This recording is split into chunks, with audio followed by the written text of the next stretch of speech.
고난의 목적이라는 말씀으로 함께 나누겠습니다.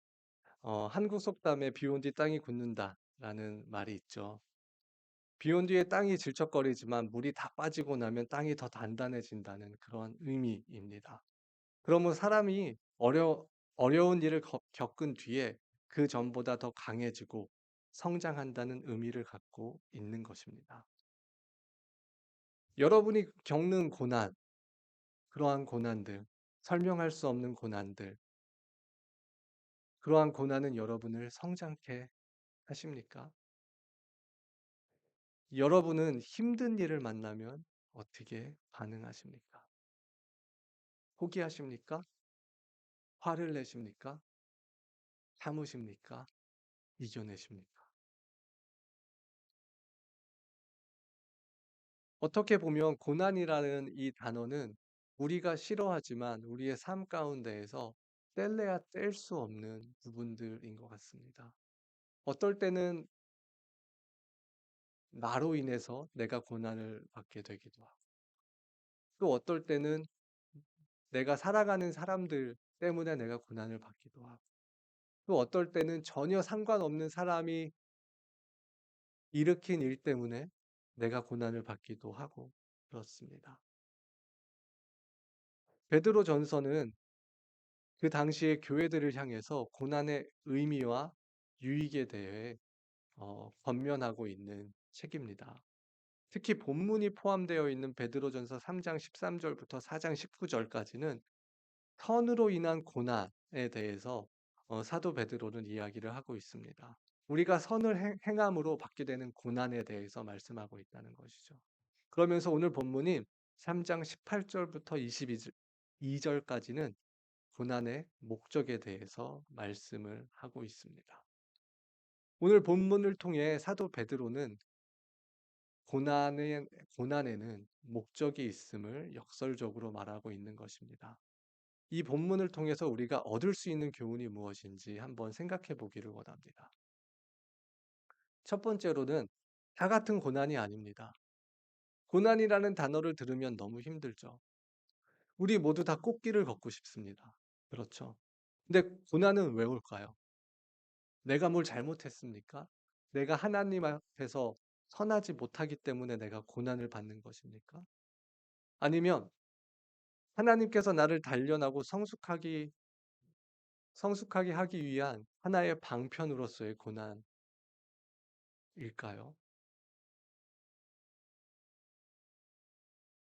고난을 받게 되는 이유는 크게 두 가지가 있다고 생각이 듭니다.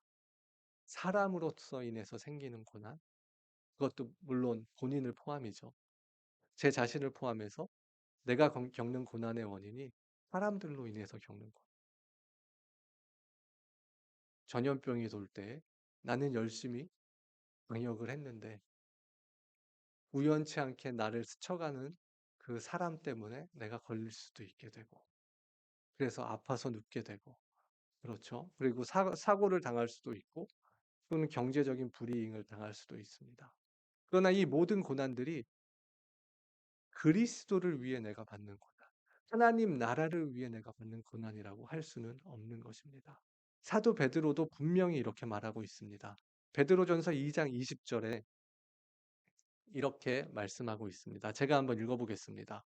죄를 짓고 매를 맞으면서 참으면 그것이 무슨 자랑이 되겠습니까? 그러나 선을 행하다가 고난을 당하면서 참으면 그것은 하나님께서 보시기에 아름다운 일입니다. 나의 잘못의 결과로 내가 겪는 고난, 아니면 타인의 실수나 잘못으로 인하여서 내가 겪는 고난과 그리스도를 위해 내가 받는 고난, 이 두 가지가 있다는 것입니다. 내가 제가 한 예를 들어볼까요? 학교 다니는 제 자녀들이 있습니다. 제 자녀들이 공부를 안 한다고 가정을 했을 때 졸업을 하려면 F를 받으면 안 되잖아요. F를 받아와요. 그러면은 그 스케줄 다음 학기에 스케줄이 바쁜데 그 과목을 더 들어야 돼요. 그럼 바쁘죠. 그러면서 바쁘다고 불평하고 공부하기 힘들다고 불평하고 그러는 것이 정말로 하나님의 나라를 위하여서 겪는 고난일까요? 아니죠. 자신의 게으름으로 인하여서 생긴 고난인 거죠.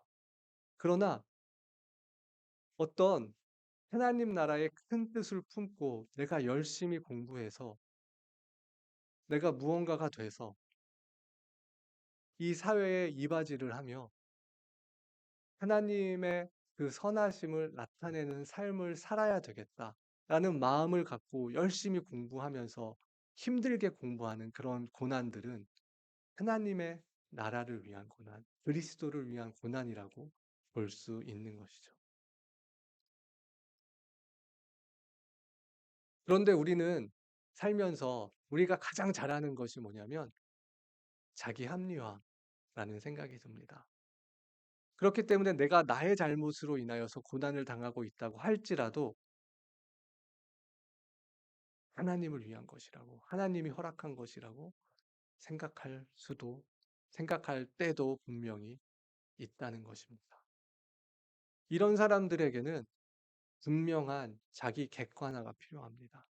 이 고난이 어디에서 왔는지, 나의 부족함으로 인한 것인지, 아니면 정말로 하나님의 나라를 위한 것인지, 나의 게으름과 어리석음으로 받는 고난인지, 아니면 진정 그리스도를 위한 고난인지.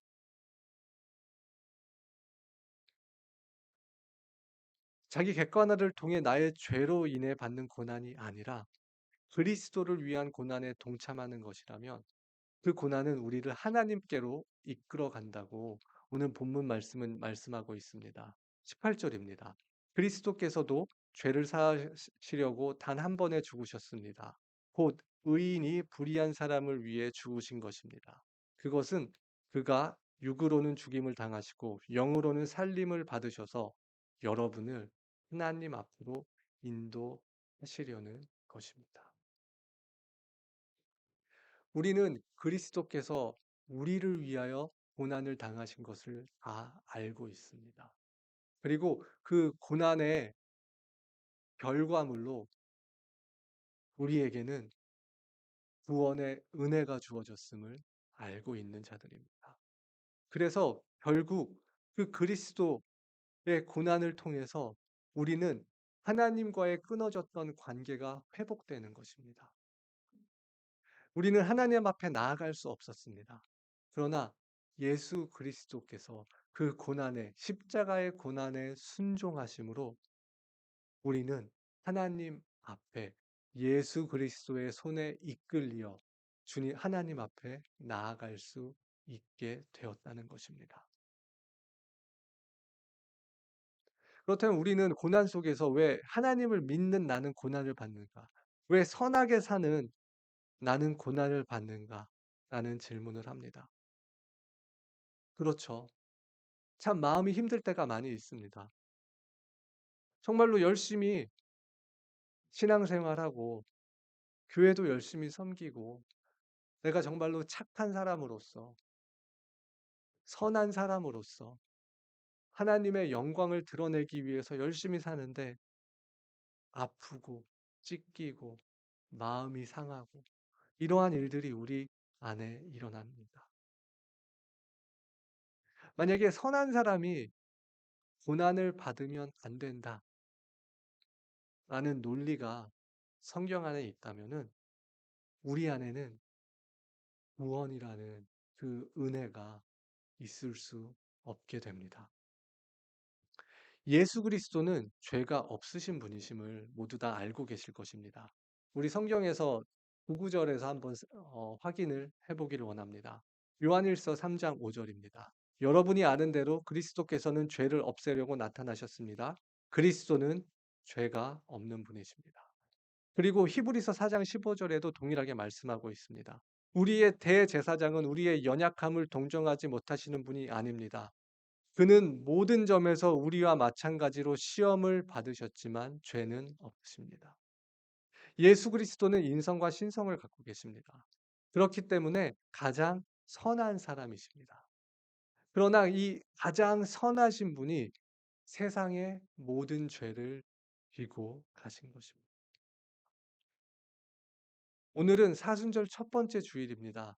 예수 그리스도의 고난을 묵상하며 그 고난에 동참하는 그러한 절기입니다. 그렇기 때문에 우리는 나를 학대하고 어떤 이 사순절을 종교적으로 대하자는 의미가 아닙니다. 세상의 많은 사람들은 이 사순절 기간에 종교적인 행위를 합니다. 물론 금식하고 기도하고 하면 정말로 좋죠. 그러나 그 마음 안에 무엇이 있냐라는 것입니다. 단지 내가 종교적인 행위로서 금식했다는 것에 만족한다면 그것은 예수 그리스도께서 비판하셨던, 질책하셨던 바리새인과 다를 것이 없는 행위입니다.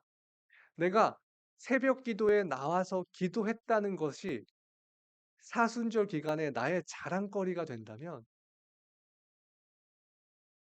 길거리 한복판에서 큰 소리로 기도하였던 바리새인들을 우리는 그대로 답습하고 있는 것입니다.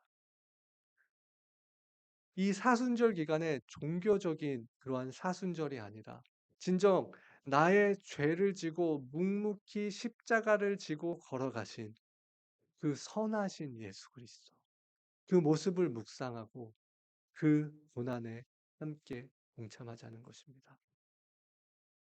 그렇다면 어떻게 우리는 예수 그리스도의 고난에 동참할 수 있을까요? 아까 읽은 21절에 나와 있습니다. 선한 양심으로 하나님께 응답하는 것입니다. 아무것도 아닌 것 같죠? 선한 양심으로 하나님께 응답하는 것. 어떻게 보면 가장 나약한 방법인 것 같습니다. 무언가 하지 않는 거. 사람들이 보기에 무언가 하는 것처럼 보이지는 않거든요. 근데 여러분들 안에 진정한 하나님께서 심어주신 선한 양심이 살아 있습니까? 선한 양심으로 하나님께 응답하고 계십니까? 개인적으로 신앙생활에서 제가 가장 중요하게 생각하는 것 중에 하나가 바로 이 선한 양심을 갖는 것입니다. 저번에도 한번 말씀드렸던 것 같은데요. 우리에게 하나님의 형상이 심겨지며 주어진 그 선한 양심. 우리의 선한 양심이 하나님을 향할 때 우리는 하나님 앞에서 선한 생각과 선한 말, 선한 결정을 할 수 있는 것입니다. 그리고 우리가 이러한 선한 생각과 선한 말, 선한 결정을 내리며 살고자 할 때 고난이 우리에게 다가옵니다. 우리는 선택의 기로에 놓이게 됩니다. 선한 양심의 소리를 들을지, 아니면 죄의 유혹에 귀를 기울일지, 선한 양심의 소리를 들을지, 아니면 세상의 기준에 맞추며 살지. 만약 우리 안에 있는 하나님의 형상으로 인한 그 선한 양심의 소리에 우리가 귀를 기울인다면 우리는 그 순간 한층 더 주님 안에서 성숙해지는 것입니다. 선한 양심을 지키기 위해 싸움을 선택함으로써 우리는 고난에 직면하게 되고 그 고난을 통해 더욱 성숙한 하나님의 자녀가 된다는 것입니다. 이러한 예가 바로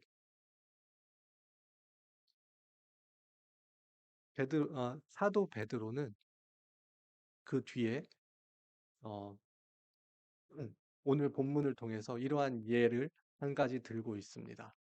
먼저 그 노아의 예를 바라보기 전에 어, 이 우리가 이러한 고난에 동참함으로써 우리는 하나님의 구원 사역에 함께 참여할 수 있게 된다고 말씀을 하고 있는데요. 19절부터 22절까지요.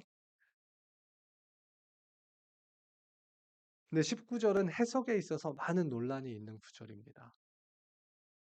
예수님이 부활하신 후 지옥에 가서 복음을 선포했다고 해석하게 되면 죽은 자도 구원을 받을 수 있다는 그 천주교의 연옥설을 옹호하게 되는 것입니다. 이 구절을 잘 살펴보면 20절과 함께 해석해야 함을 알 수 있습니다. 그리고 전파하다라는 이 19절에 사용된 이 단어를 보면 몇몇 성경에서는 proclaimed라고 사용을 하고 있고 어떤 버전에서는 킹 제임스하고 NIV에서는 preached라고 번역을 하고 있습니다. proclaimed는 선포하다라는 의미가 좀 더 강하고 preached라고 한다면은 믿지 않는 사람들에게 그 구원의 말씀을 구원의 소식을 전하는 의미가 좀 더 강한 것 같습니다.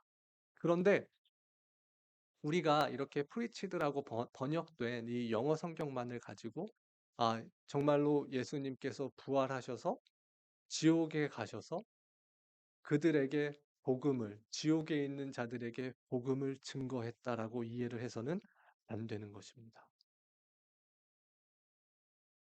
원어적으로 접근을 해봐야 합니다. 원어적으로는 신약은 그리스어로 사용되어 있는데 그리스어의 단어를 보면 복음을 전파했다라는 그 단어를 가진 그 단어가 사용된 것이 아니라 선포했다라는 단어가 사용되어지고 이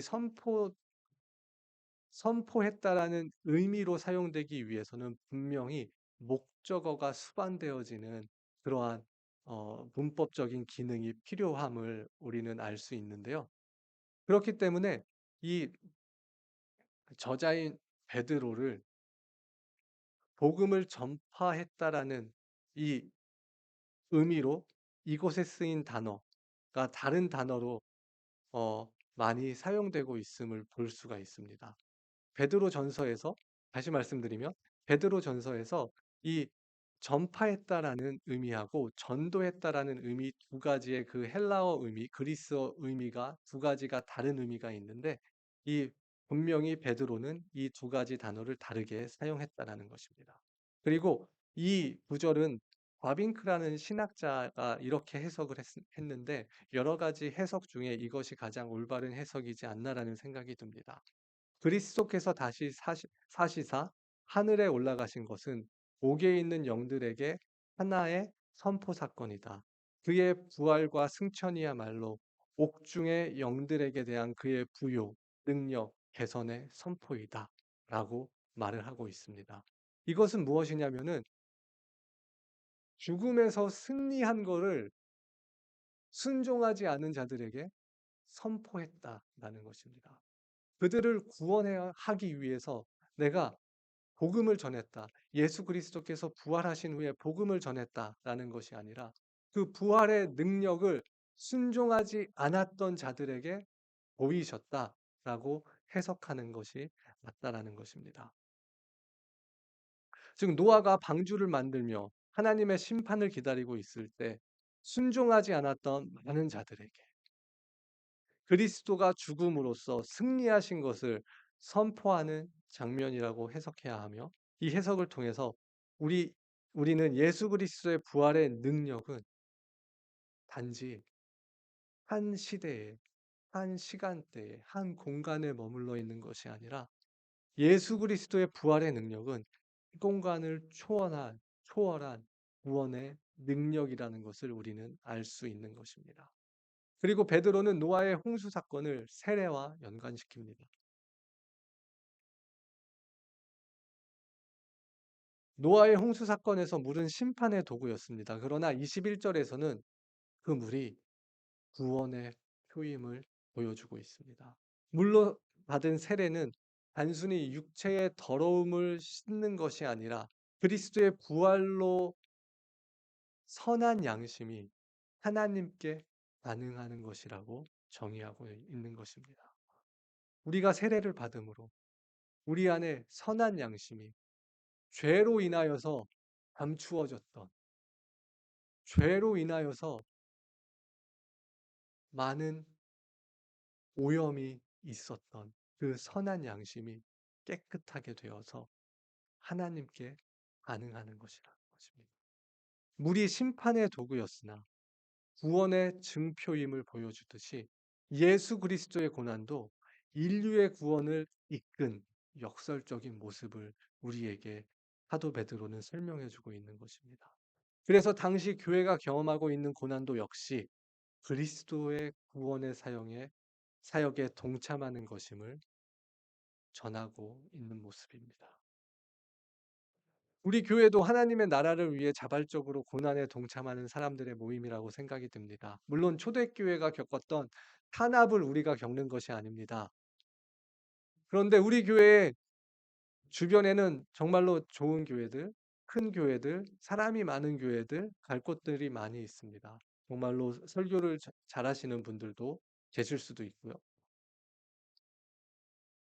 그런데 내 교회만을 위한 교회가 아닌 내 이웃과 하나님의 나라를 위한 교회를 위해 저희들은 이렇게 자발적으로 작지만 모여 있는 것입니다. 세상 사람들은 아무도 알아주지 않고 심지어 교회가 작다고 힘이 없다고 무시할 수도 있습니다. 그러나 교회의 크기와 힘은 세상 가운데 하나님 나라를 드러내는 일과는 상관이 없는 것입니다. 우리는 뿌리 연합교회를 통해 우리 모두가 성도 한 사람 한 사람이 선한 양심으로 하나님을 향해 나아가면 되는 것입니다. 그것이 바로 우리가 하나님의 구원 사역에, 하나님의 이 지역을 향한 구원 사역에 동참하는 방법인 것입니다.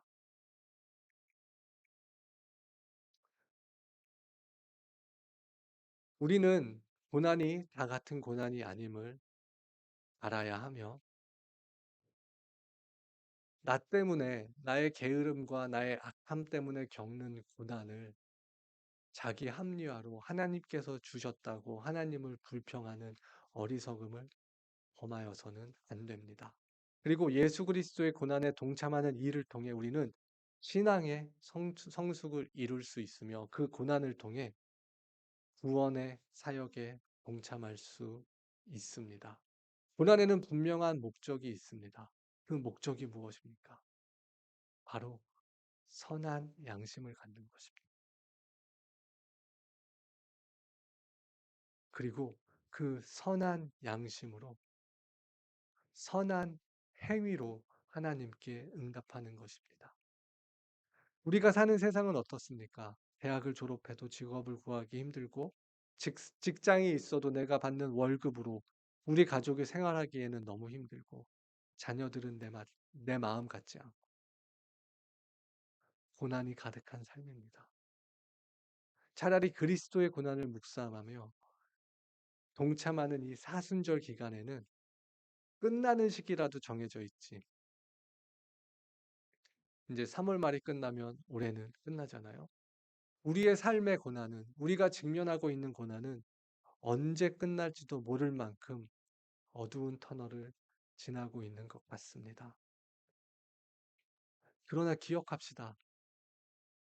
십자가의 끝은 십자가의 죽음이 아니라 부활이었습니다. 그 십자가의 고난의 끝은 죽음이 아니라 부활이었다는 사실을 우리는 기억합시다. 그래서 우리 삶에서 우리가 씨름하고 있는 고난도 끝이 있으며 그 이유도 분명히 있음을 기억하며 고난의 때에 흔들리지 않고 선한 양심을 지키며 하나님의 구원의 역사에 동참하는 우리 뿌리 연합 교회가 되기를 소망합니다.